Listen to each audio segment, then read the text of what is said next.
하나님 말씀 이사야 17장 7절로 14절 교독하시겠습니다.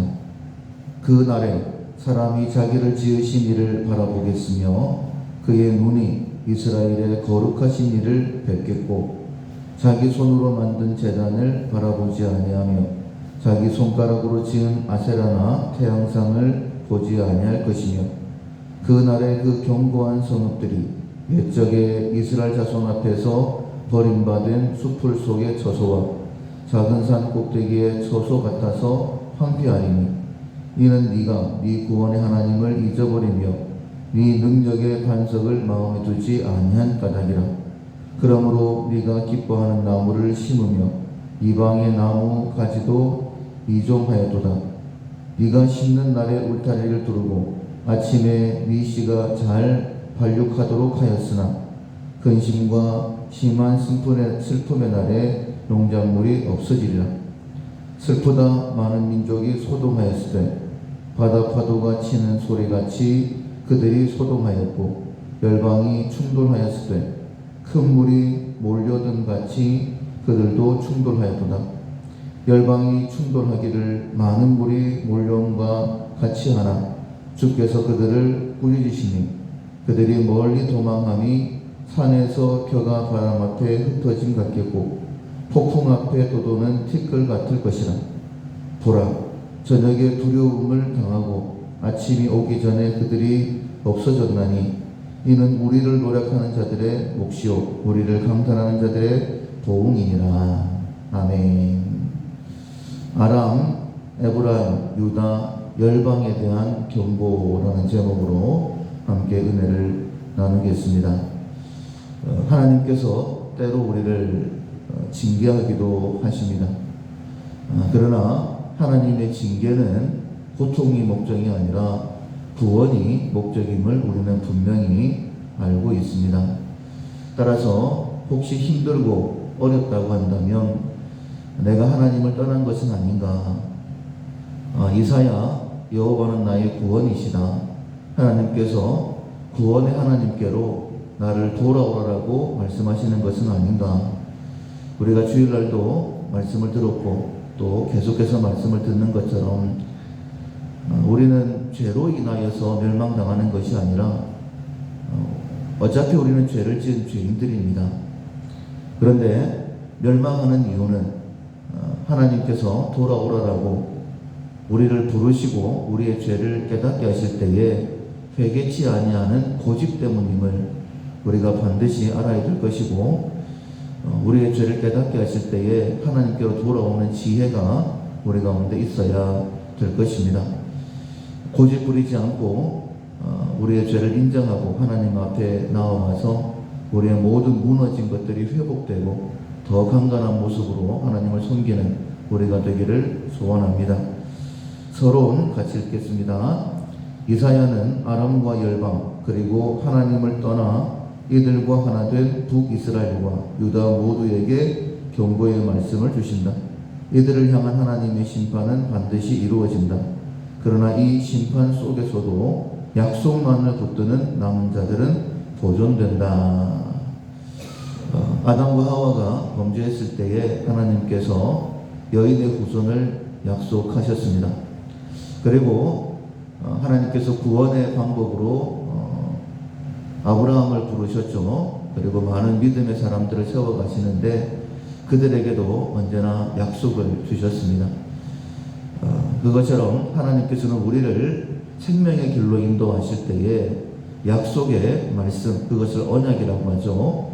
그 언약을 붙드는 사람들은 남은 자다라고 이렇게 말씀하시고 그 남은 자들, 즉 언약을 붙드는 자들이 구원을 받게 됨을 말씀하고 있습니다. 하나님께서 우리에게 회복을 허락하십니다. 어떤 사람에게 회복이 주어지느냐? 하나님의 약속을 받은 사람들입니다. 그 약속을 붙들고 순종하는 사람들입니다. 하나님께서 내게 뭐라고 말씀하시는지 오늘 이 시간에도 그 언약의 말씀을 듣고 마음에 새기는 것이 필요합니다. 1번 아람과 북이스라엘에 대한 경고 같이 읽어보겠습니다. 다메섹은 아람을 대표하는 성읍이다. 아람과 북이스라엘은 연합하여 유다를 괴롭혔다. 이 때문에 하나님께서는 아람과 북이스라엘을 향하여 경고하신다. 그런데 아람은 언약의 외인이었지만은 북이스라엘은 언약 백성이었다. 세상과 하나 된 북이스라엘은 하나님과 맺은 언약에 신실하지 않았을 뿐만 아니라 그 언약에 적극적으로 대항했다. 하나님께서는 일찍이 다윗과 더불어 언약을 맺으셨다. 다윗의 후손과 그의 나라를 통해서 구속사를 이루어 가시겠다고 말씀하셨다. 북이스라엘은 아람과 손을 잡고 유다를 공격함으로 그 언약에 대한 적개심을 드러냈다. 하나님께서는 세상과 하나 되어 약속을 떠난 자들을 심판하신다. 교회의 지체인 성도들이 하나님의 말씀을 떠나 종종 세상과 연합하기도 한다. 이것은 우리 자신의 연약함에서 그치지 않는다. 오히려 교회를 통해 이루시는 하나님의 구속사를 가로막는 것이다. 우리 개인의 범죄가 구속사의 진전을 막는 장애물이 됨을 기억하자. 우리는 언약 백성들이죠. 그래서 언약을 붙들고 나아갈 때에 구원을 받게 됩니다. 그러나 때때로 우리의 모습이 언약을 알지 못하는, 말씀을 알지 못하는 사람들과 거의 같을 때가 있어요. 별 구분 안 될 때가. 그래서 로마서 1장에 보면 이방인들의 죄를 지적하고 2장에 보면 유대인들도 똑같은 모습이다 라고 이렇게 지적을 하시죠. 그렇다면 우리 하나님 믿는 사람들의 나음이 무엇이 있을까? 별로 없어 보이기도 합니다. 오히려 하나님께 징계를 더 받는 것 같죠. 근데 로마서 3장에 보면 유대인의 나음이 무엇이냐? 범사에 많다라고 말씀하셨어요. 그 많은 것 가운데에 가장 중요한 것이 하나님의 말씀을 맡았습니다 라고 말씀하고 있습니다. 우리에게 주어진 이 언약 절대 포기하시면 안 됩니다. 왜냐하면 그 말씀으로 인하여서 우리는 회복되어지고 일어서게 되는 것입니다. 북이스라엘도 언약 백성이었죠. 그런데 그 언약에서 떠나서 오히려 세상과 아람과 연합해서 남유다를 공격했던 모습을 봅니다. 그것 때문에 하나님께서는 북이스라엘을 완전히 흩어버리시죠. 우리가 하나님의 말씀을 맡았습니다. 그 말씀에 충실하지 못하면 오히려 세상과 합하게 되어지고 그때에는 구원의 도구가 아니라 오히려 하나님의 구원 역사를 가로막는 행동을 하게 되어집니다. 내가 무엇을 붙들 것인가? 하나님의 말씀을 붙들고 하나님 앞에 설 것인가? 하나님의 말씀을 받았음에도 불구하고 그 말씀을 버리고 혹시 세상과 짝하고 있지 않는가? 우리의 모습을 돌아봐야 될 것입니다. 이번 유다에 대한 경고와 남은 자들을 향한 위로 같이 읽어보겠습니다. 북이스라엘만이 세상과 연합한 것이 아니었다. 북이스라엘과 아람의 연합군에 대항하기 위해서 유다는 아수르와 손을 잡았다. 이들을 몰아내는 것까지는 성공적이었다. 그러나 아수르는 영원한 우방이 아니었다. 오히려 유다를 공격했다. 유다는 다시 살 길을 찾아보겠다고 다메섹의 신들을 숭배하였다. 하나님의 징계 아래서도 돌이킬 줄 몰랐다. 죄악에 죄악을 더했다. 참으로 언약 백성들의 영광이 쇠하여 파리해진 소와 같게 되었다. 구원의 하나님을 잊고 이방의 우상을 섬기는 이들에게 심판이 선언되었다. 교회가 살 길을 찾겠다고 세상과 타협할 때 맞이하는 비참함을 보여준다. 한편 매서운 징계 아래서도 남은 자들은 보존된다. 이들은 오로지 하나님께만 의존하고 그 믿음을 지킨 신실한 자들이다. 교회가 받는 징계는 신실한 자들에게 고난임이 분명하지만 다른 한편으로 구원이기도 하다. 우리는 교회가 세상과 닮아갈 때 어떻게 반응하는가? 약속만을 의지하여 교회의 범죄를 우리의 것으로 여기고 회개하는가? 아니면 오히려 이것을 방종의 기회로 삼아 세속적 욕망과 더욱 하나 되는 죄를 범하고 있는가? 앞서 말씀드린 것처럼 북이스라엘은 아람과 연합함으로 인하여서 하나님 앞에 징계받게 되어지고 완전히 흩어지게 됩니다. 그런데 북이스라엘만 그런 것이 아니라 남유다 역시 마찬가지였죠. 하나님께서 남유다를 징계하시기 위해서 아람과 북이스라엘 연합군을 사용하실 때에 그때 하나님께서는 두려워하지 말아라, 나만을 의지해라, 내게로 돌아오라라고 말씀하시죠. 그런데 그때에 남유다가 그리하지 않았습니다. 오히려 북이스라엘이 아람과 연합했던 것처럼 남유다는 아수르에게 도움을 구하죠.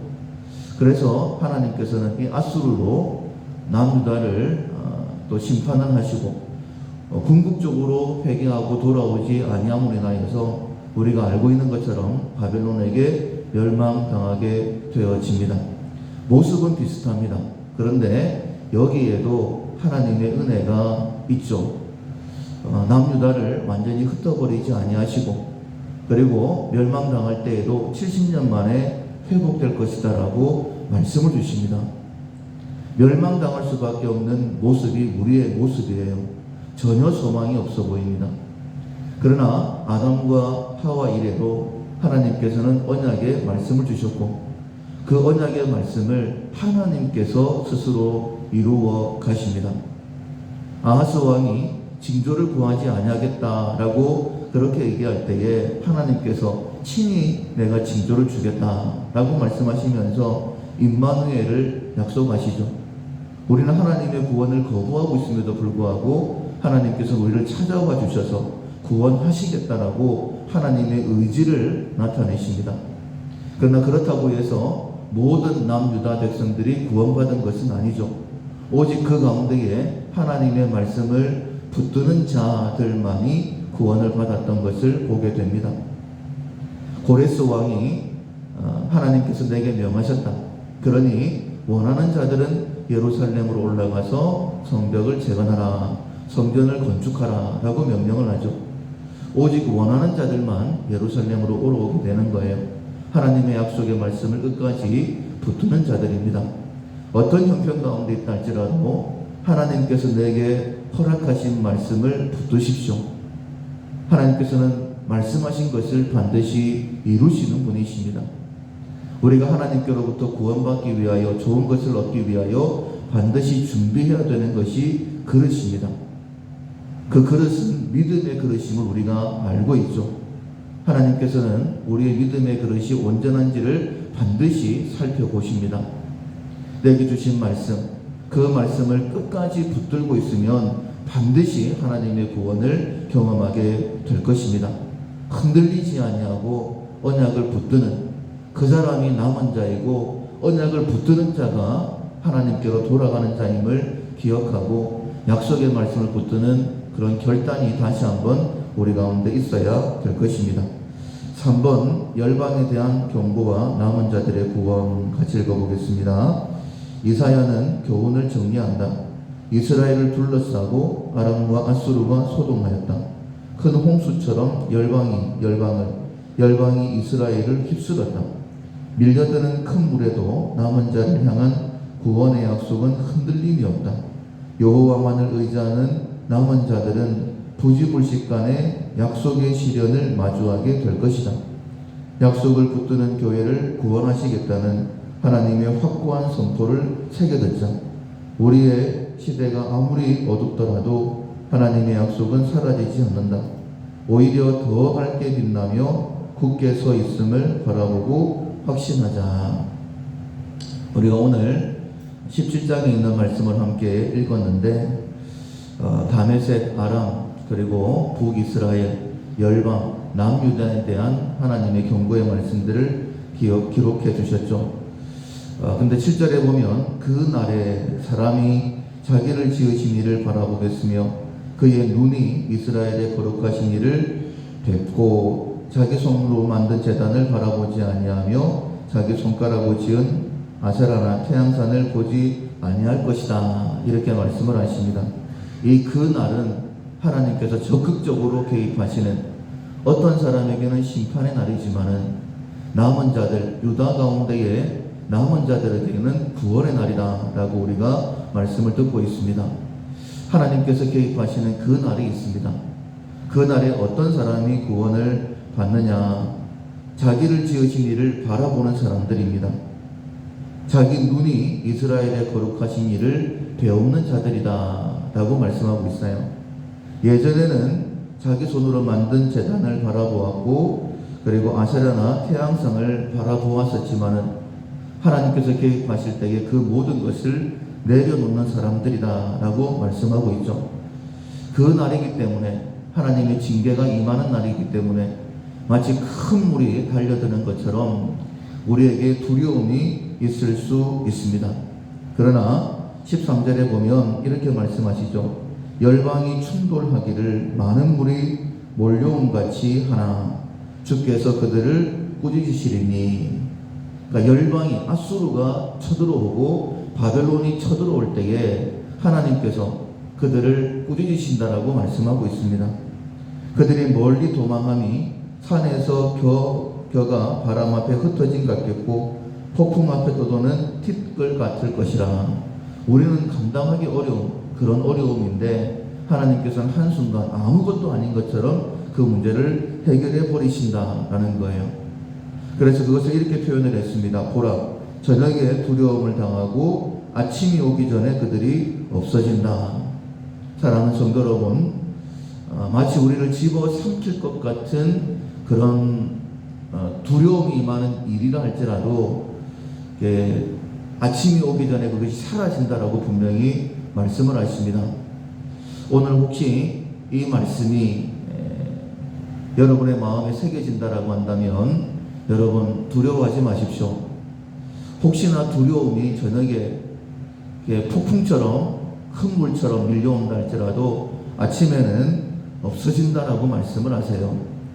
이는 우리를 노력한 자들의 몫이요 우리를 강탈한 자들의 보응이다 라고 말씀하고 있죠. 사라져 없어지는 것은 우리를 두렵게 하는 자들의 보응이다. 하나님께서 그렇게 만들어 버리시겠다라고 말씀을 하십니다. 때로는 우리를 두렵게 하는 것이 건강일 수도 있고, 때로는 물질일 수도 있고, 아니면 세상이 돌아가는 어떤 암울한 상황일 수도 있습니다. 그러나 하나님께서 약속하십니다. 그것은 잠시 어두움 때 저녁에 있는 일일 뿐이다. 아침 오기 전에는 다 사라진다라고 말씀을 하십니다. 언약의 말씀이에요. 언약의 말씀을 붙드는 사람들이 남은 자이고 회복되어진다 라고 말씀하시니 말씀을 꼭 마음에 새기십시오. 결론 같이 읽도록 하겠습니다. 우리 각자가 세상이 휩쓸릴 때 교회도 세속화된다. 교회의 세속화 때문에 우리가 영향을 받기도 한다. 그러나 어느 경우든 하나님의 요구는 분명하다. 우리 자신이 회개하고 돌이키며 하나님의 약속만을 굳게 붙들어야 한다. 하나님께서는 이를 통해 자기의 참 교회를 보존하심을 기억하자. 죄로 말미암아 멸망당하는 것이 아니라 고집 때문에 멸망당한다는 것을 기억하시고 언제나 하나님께로 돌이키는 지혜가 우리 가운데 있기를 소원합니다. 아멘. 찬송가 532장 주께로 한 걸음씩